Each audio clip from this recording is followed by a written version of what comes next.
Hey everyone, and welcome. We're diving deep into the world of UFOs and alien abduction today. Oh, yeah. Unpacking C.D.B. Bryan's book, Close Encounters of the Fourth Kind. You familiar with this one? Oh, absolutely. It's a classic. It's his firsthand account of attending the MIT Abduction Study Conference. Right. Which just sounds fascinating, right? Yeah. A room full of abductees, researchers, Yeah. therapists, all trying to make sense of this phenomenon. It's what's interesting is Bryan's book is about so much more than just, blurry photos or grainy videos. It's about real people. Right. Grappling with experiences that, totally challenge how we understand reality. Absolutely. And what I think is even more interesting is that Bryan himself Yeah. started as a skeptic. Okay. He went to the conference as a journalist, not a believer. Right. And he ended up having his own UFO sighting after the conference. Wait, are you serious? The author of a book about alien abduction had his own close encounter. Yep. Talk about a plot twist. That's incredible. Okay, but let's back up for a sec. Sure. What exactly was this MIT Abduction Study Conference all about? So it was this really unique gathering. People from all walks of life came together Okay, to discuss alien abduction. got it. You had researchers like Bud Hopkins and David Jacobs arguing that these experiences were evidence of extraterrestrial contact. Then you had skeptics like Richard Haynes and Professor Donderi, who, while they were intrigued, they really insisted on more rigorous scientific evidence. So you had believers, skeptics, Oh, yeah. everyone in between. And everything in between. That must have been tense. Oh, absolutely. There were definitely some heated debates. Right. But there was also this shared sense of curiosity, this desire to understand this phenomenon that was clearly impacting so many lives. That makes sense. And then, of course, you had the abductees themselves. Right. For many of them, this conference was the first time they felt safe, Yeah. sharing their stories without being judged or dismissed. It's got to be such a relief. Huge relief. To finally be able to talk about something that's haunted you for years. Right. Something that most people would think you're crazy for even mentioning. Exactly. Well, it's been incredibly cathartic. Bryan really captures that sense of relief and validation in his book. He describes the abductees' desire to move beyond the victim narrative, Okay. to reclaim their experiences and find meaning in what happened to them. Makes sense, taking back control. Yeah, Finding agency in a situation that often feels totally out of your hands. absolutely. Now, speaking of abduction experiences, Yeah. we can't talk about this topic without mentioning the case that really kicked off Right. public fascination with this whole thing. Yeah. The Hill abduction. Oh, yeah. Betty and Barney Hill, 1961. What's so interesting about that case to me is that it wasn't just like a quick UFO sighting. No? This was this drawn-out experience that unfolded over months with disturbing dreams, Yeah. hypnosis sessions, and eventually these detailed memories of being taken aboard a spacecraft. And their story introduced a lot of the themes that became hallmarks of the whole Right. Abduction narratives. missing time, medical examinations, Yeah. these small gray beings with large heads and eyes. Exactly. The Hill abduction really shaped how the public sees alien abduction. Yeah. And it's had a lasting impact on both pop culture and abduction research. I mean, it's interesting how certain cases become these cultural touchstones, right? For sure. These reference points we keep coming back to, but as we've seen, not all abduction experiences fit Not either. neatly into this mold. No, they don't. Bryan's book highlights just the sheer diversity of these encounters, from people being taken from their homes to those who report ongoing interactions throughout their lives. And that's one of the big challenges of trying to study this phenomenon. Yeah. There's no one-size-fits-all explanation, Right. no single theory that can account for the wide range of experiences reported. It's like trying to solve a puzzle with pieces that don't quite fit together. Exactly. It's a puzzle with some pieces missing, maybe. Okay, so that brings us to the question of how the scientific community grapples with these accounts, Right. like these personal testimonies Yeah. that often sound more like science fiction than fact. Absolutely. You have skeptics who attribute these experiences to psychological phenomena, Okay. like sleep paralysis, hallucinations, or even hoaxes. So basically trying to explain it away with things we already understand. Right. But then you have researchers like Dr. John Mack who argued that the consistency and depth of abductee experiences, even across cultures, suggest that something more profound is happening. Okay, so if it's not just in people's heads, Right. what are some other explanations that have been considered? Well, some researchers have drawn parallels between modern-day abduction accounts Right. and ancient folklore. Like, what do you mean? Think about the stories we've heard throughout history about fairies, demons, Right. or even gods descending from the heavens. Okay, are you suggesting that aliens might just be our modern interpretation It's a possibility. of these mythical beings? It is a fascinating possibility, isn't it? It's a wild thought. It makes you wonder if these archetypal figures have been present throughout human history, Yeah, just taking on different forms as our understanding of the world evolves. that's crazy.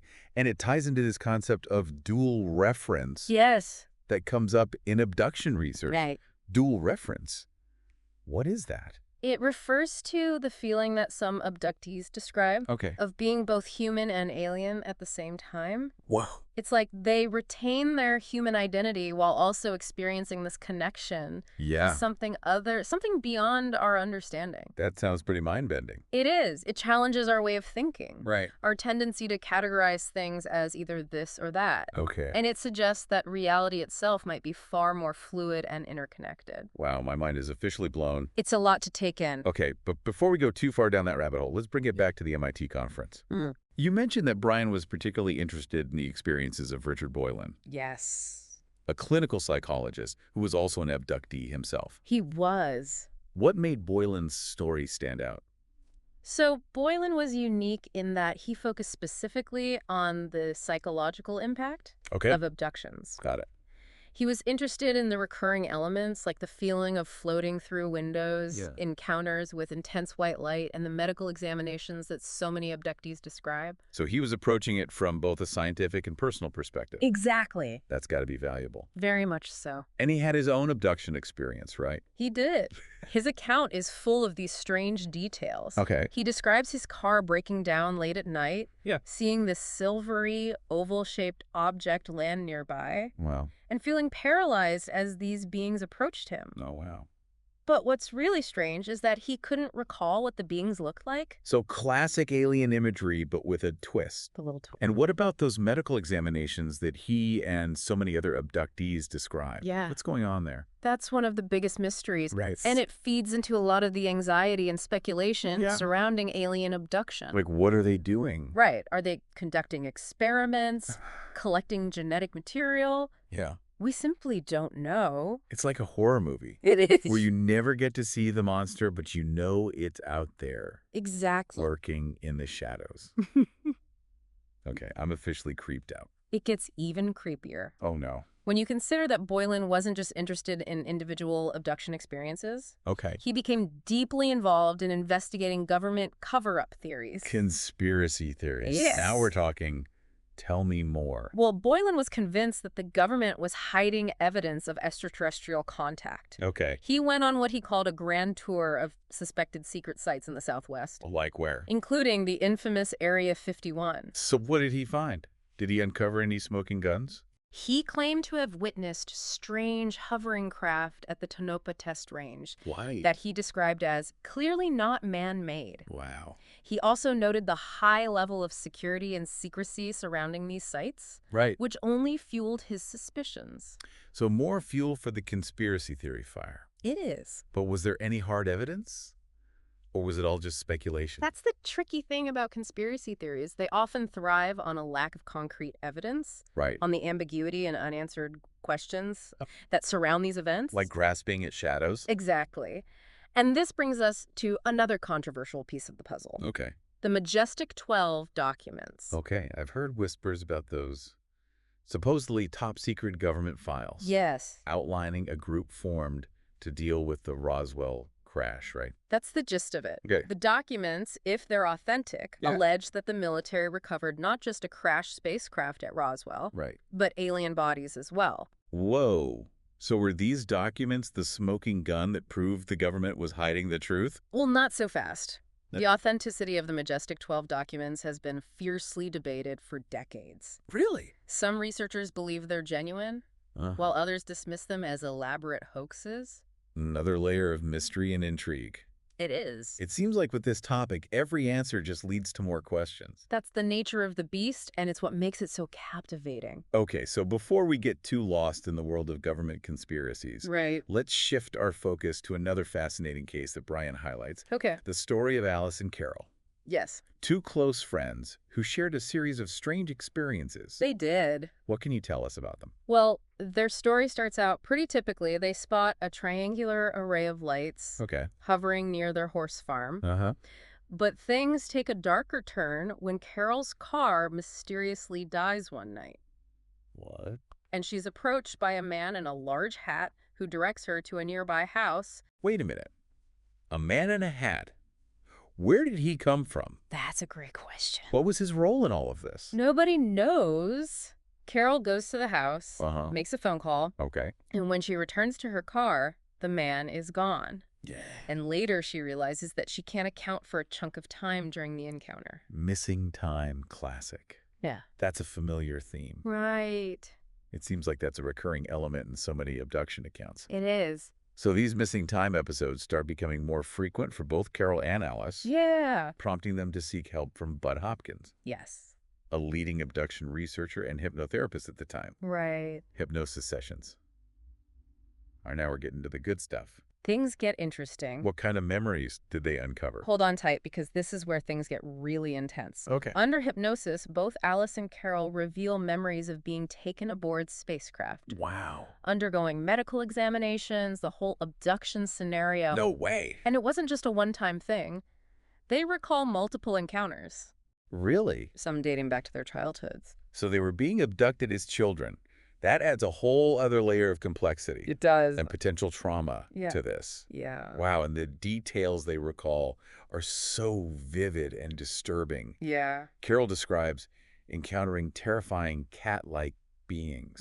Mm-hmm. Alice remembers a hangar filled with people, strange babies, Yes. and even a bug-eyed being with breasts. It's a lot. That's a lot. Okay, now I'm officially creeped out again. It's a lot to take in. It's one thing to imagine being abducted as an adult, Right. but as a child, that's just... Yeah, it's unsettling, to say the least. And it raises questions about the long-term psychological impact of these experiences, Absolutely. especially on children who may not have the tools or the language Right? to process what's happening to them. Exactly. And makes you wonder what the purpose of these abductions could be. The big question. If they're targeting children, does that suggest a long-term plan? It's possible. Something that extends beyond a single generation?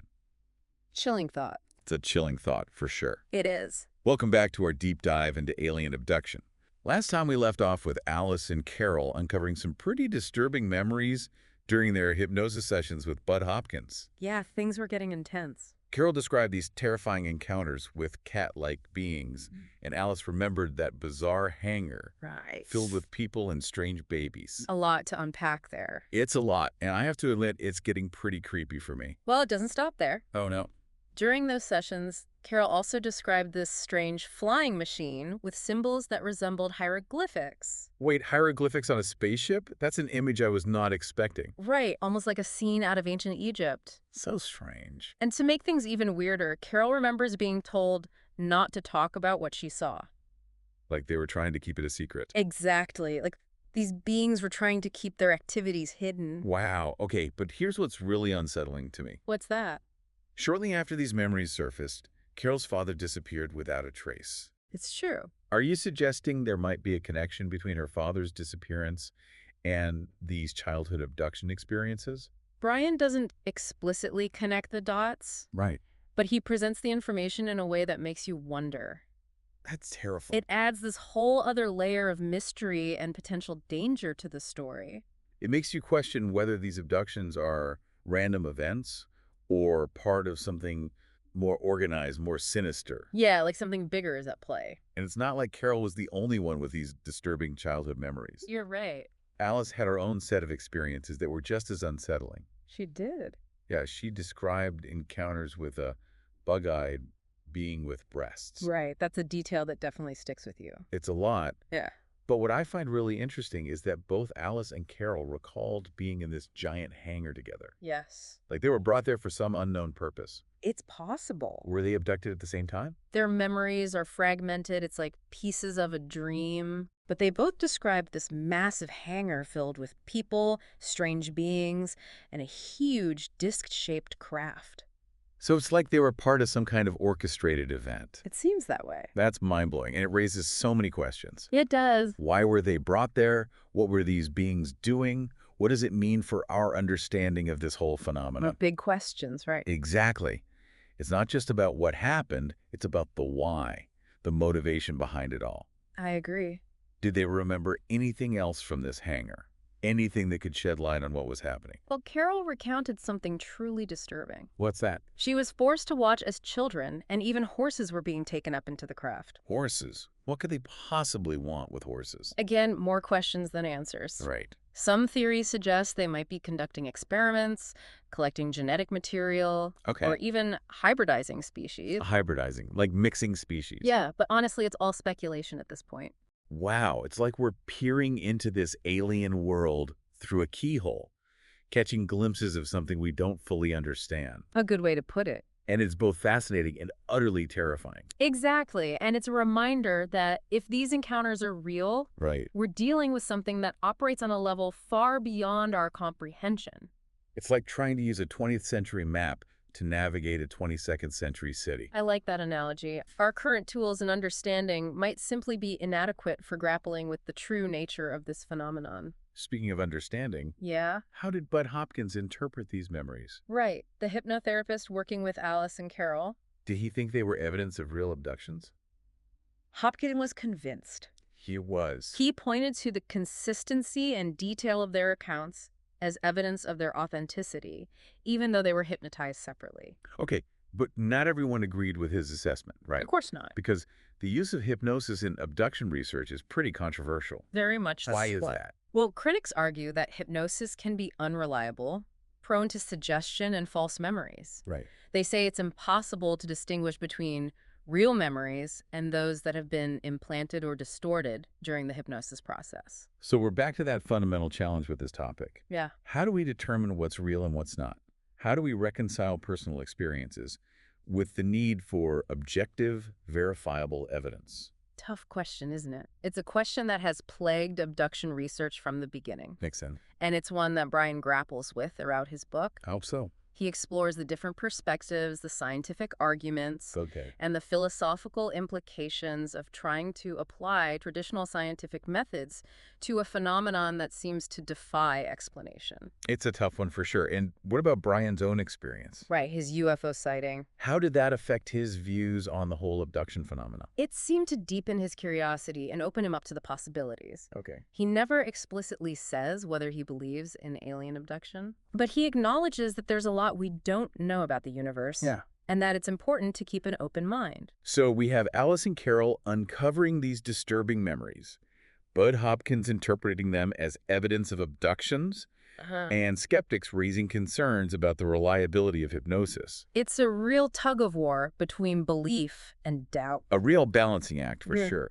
It's like trying to fit a square peg into a round hole. That's a great way to put it. And it highlights the need for new ways of thinking, new frameworks for understanding, if we're ever going to get to the bottom of this mystery. So where do we go from here? What other avenues did researchers explore in their attempts to make sense of this phenomenon? Well, one of the most intriguing threads that runs throughout Bryan's book is the connection between modern-day abduction experiences and ancient folklore. Like what? He explores the parallels between descriptions of alien beings and ancient tales of fairies, demons, and even gods descending from the heavens. Okay, so are we saying that aliens might just be our modern-day interpretation of these mythical beings? It's a radical idea, but it's worth considering. It is. It challenges us to consider the possibility that these archetypal figures have been present throughout human history, Right. just taking on different forms as our understanding of the world evolved. Exactly. So maybe it's not about aliens at all, Maybe. but about something else entirely. Something we're only just beginning to glimpse. That's a lot to process. It is. It's like the more we learn, the less we actually know. That's the beauty of it. It's about embracing the mystery, acknowledging the vastness of the unknown, Oh. and recognizing that our understanding of reality is constantly evolving. Okay, my head is officially spinning, That's okay. but I'm hooked. I need to hear more. Of course. What other insights and perspectives does Bryan offer in his exploration of this phenomenon? Well, he delves into some pretty fascinating cases, Like what? each with its own unique set of circumstances and implications. He talks about Maureen Putty, an Australian housewife, Yeah. who was allegedly abducted from her own backyard. Wait, in her backyard? I thought most abductions happened in isolated locations. That's what we tend to think. Right. But Maureen's story challenges that. Okay, what happened? She described being frozen in place, unable to move or speak. Wow. as this disc-shaped craft landed nearby and small gray beings emerged. So it's like they can just appear anywhere at any time. It's a possibility. That's both fascinating and terrifying. It is, right? It suggests a level of technological sophistication that we can barely comprehend. Yeah, And it makes you question our sense of security, for sure. knowing that we might not be safe even in our own homes. Definitely not the kind of thought you want to dwell on before going to bed. I agree. What other cases did Bryan explore? Well, there's the story of Linda Cortile, who claims to have been abducted from her apartment in New York City. From her apartment? That seems impossible. How could they just snatch someone from a building in the middle of a city? According to Linda, she was floated out of her window and into a hovering craft. Floated out of her window. And get this, there were multiple witnesses, Yeah. including 2 security guards who saw the whole thing. Multiple witnesses. Now, that's something you don't hear every day. I know, right? It's cases like this that really challenge the easy dismissals of alien abduction as just delusion or hallucination. Makes sense. When you have multiple people corroborating the same story, it's hard to just ignore. Okay, I'm starting to see why this topic is so compelling. It's a good one. It's like a giant puzzle with missing pieces, strange clues, and no clear solution. I like that analogy. But before we get too lost in the details, Right. let's zoom out for a moment and consider the bigger picture. Okay. What are some of the key takeaways that Bryan highlights in his exploration of this phenomenon?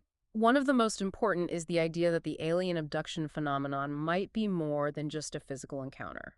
Okay. It could be, as Dr. John Mack suggested, a catalyst for a shift in consciousness. Right, a challenge to our understanding of reality itself. Exactly. And we talked about dual reference earlier, that feeling of being both human and alien simultaneously. Yeah. It's like these experiences are pushing people to confront the boundaries of their own perception, For sure. to question what they thought they knew about themselves and the universe. Absolutely. And this ties into the recurring themes of interconnectedness and environmental concern that many abductees report. That they do. They describe feeling a deeper connection to the planet, a heightened awareness of the fragility of life, Wow. and a sense of urgency about the need to protect our environment. So it's like these encounters, regardless of their origin, are prompting them to grapple with some of the biggest questions facing humanity. Right. Exactly. Questions about our relationship to nature, to each other, and to the cosmos itself. It's a profound idea, isn't it? It makes you wonder if there's a message embedded in these experiences. What kind of message? A message about our responsibility to care for our planet and to evolve our consciousness beyond our current limitations. Okay, my mind is officially blown again. It happens. But before we go too far down that rabbit hole, let's Yeah. pause here for now. Sounds good. All right, welcome back for the final part of our deep dive into alien abduction through C.D.B. Bryan's Close Encounters of the Fourth Kind. It's been a wild ride so far. It has been. We've covered a lot of ground, from the Hill abduction Right. to government cover-ups and hypnotic regression. Yeah.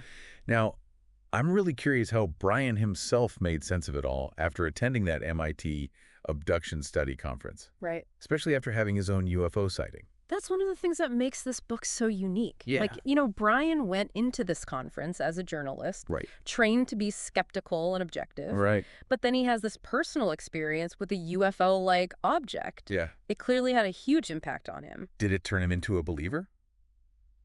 It's hard to say for sure. Yeah. He doesn't ever explicitly say whether he fully believes in alien abduction. Right. But you can sense his struggle throughout the book Yeah. to reconcile the evidence he's encountered Right. with his own rational worldview. It's like he's wrestling with these big questions, and he's inviting us along for the ride. Exactly. And I think that's what makes the book so compelling. I agree. It doesn't shy away from the ambiguity and the uncertainty. No, it doesn't. It embraces it. It does. So did this shift in perspective change how he approached writing the book? Oh, absolutely. Yeah. He becomes less focused on proving or disproving the existence of aliens Okay. and more interested in exploring the human side of the phenomenon. Right. He's really fascinated by the abductees' stories, Yeah. their struggles, and their attempts to make sense of what happened to them. It's like he's saying, okay, let's put aside the debate about whether aliens exist for a moment. Right. Just listen to these people. Exactly. What can we learn from their experiences? And he's also honest about the challenges of dealing with this kind of subject matter. I can imagine. As a journalist, he's used to dealing with facts. Right. Verifiable evidence. But The alien abduction phenomenon often defies easy categorization. It really does. It exists in this realm of personal testimony, Yeah. subjective experiences, and fragmented memories. It's like trying to build a house of cards on a windy day. Perfect analogy. And it raises all sorts of questions about what constitutes valid evidence in these cases. Right. How do we separate fact from fiction? Right. Reality from imagination? It's a real head-scratcher. It is, but despite the lack of hard evidence, Yeah. Bryan seems to be genuinely moved by the sincerity of the abductees he encounters. He is. He's struck by how deeply these people believe in what they're saying. Right. How convinced they are that these experiences really happened to them. I mean, it takes a lot of guts to come forward. It does. Knowing that they're likely to be met with skepticism and ridicule. Absolutely. And Bryan acknowledges the potential for psychological explanations, for misinterpretations of events, or even for outright hoaxes. Right. But he also recognizes that the sheer volume and consistency of abduction reports, the common threads that run through these narratives from around the world, point to something more profound than just individual psychology. Okay, so if it's not just people's imaginations running wild, Right. what else could be going on? That is the million-dollar question, isn't it? It is. Bryan doesn't claim to have the answer. Okay. But he presents a range of possibilities, from extraterrestrial hypotheses to the idea that these encounters might be tapping into something deeper, something more spiritual or even transdimensional. The transdimensional theory. That's getting pretty far out there. It is a bit out there. But I have to admit, it's kind of intriguing. It's a fascinating concept. It is. And it ties into this idea that the alien abduction phenomenon might be more than just a physical event. Okay. It could be a catalyst for a shift in consciousness. Right. A challenge to our understanding of reality itself. Right? It's like these encounters are shaking people out of their complacency. Yeah. Forcing them to confront the limits of their perception and to consider the possibility that there's more to the universe than meets the eye. And that glimpse can be both exhilarating and terrifying. No kidding. It's enough to make your head spin, but even with all the unanswered questions, all the ambiguity and the uncertainty, Bryan leaves us with this sense of hope. He does. This belief in the power of the human spirit to keep searching, to keep exploring, and to keep pushing the boundaries of what we think we know. That's what I love about this book. Me too. It's not like a definitive guide to alien abduction. Right. It's an invitation to a journey. Yeah. A deep dive into a mystery that continues to fascinate and challenge us. And it's a reminder that sometimes the most important discoveries aren't about finding concrete answers. I agree. But about embracing the unknown and allowing ourselves to be transformed by the process of exploration itself. Well said. I think that's a perfect note to wrap up our deep dive into Close Encounters of the Fourth Kind. It has been quite a ride full of twists and turns. It has. Chills and thrills. Absolutely. It's left me with a lot to ponder. Me too. It's amazing how a single book can open up so many possibilities and so many questions about who we are, where we come from, and what might be out there. And what might be out there waiting to be discovered. So to all of you listening out there, keep an eye on the sky, stay curious. Absolutely. And never stop exploring the mysteries of the universe. Who knows what you might find. Exactly. Until next time, happy deep diving.